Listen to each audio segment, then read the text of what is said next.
In this video, we're going to write a few more example Karel programs and talk about how to test your programs in Karel.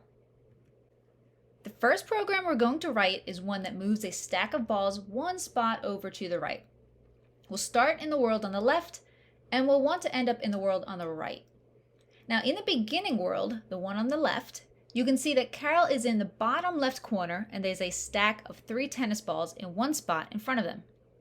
The program that we will want to write will move that stack one spot to the right from where it is currently. However, we can't depend on the fact that there are only 3 balls there. There could be 100, there could be 5, maybe 12, who knows? We want to solve this problem in a general way that would work in all worlds. We know that the stack will be in this specific position, but we don't know how many balls there are in the stack. Let's jump into the editor and figure this one out. All right, we're going to need to use the control structures that we've learned about to solve this problem. Since we don't know how many times we need to move the ball, this lets us know that we're going to probably want to use a while loop. So first, we'll move to the stack.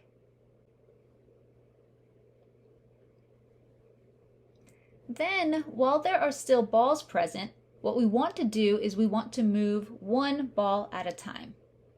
So we're going to use the condition balls present. While balls are present, move one ball. Now, let's write the function for move one ball. Let's add in comments for this function as well. So this function will take one ball from the pile and move it one spot to the right. And then it will return Karel to its previous position. So what we want to do here is take a ball from the pile, move, and then put the ball down. Then to get Karel back, we're going to turn around, move, and turn around again.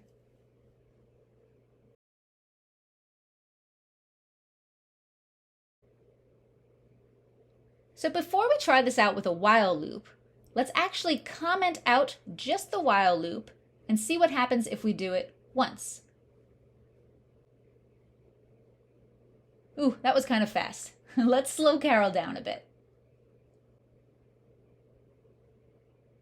Karel goes to the pile. Okay, good. The 3 pile turned to a 2. So we can see that Karel moved one ball. So now let's uncomment the while loop and see if it works.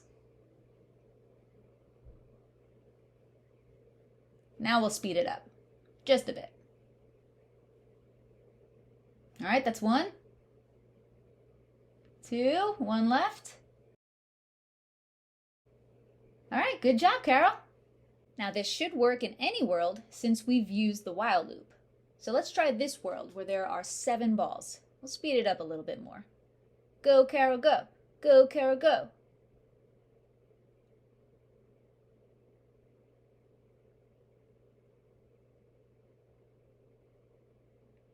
Great job, Karel. All right, well now it's your turn to take a look at this example and test a few things out. Comment out some code and run the program to see how each piece works.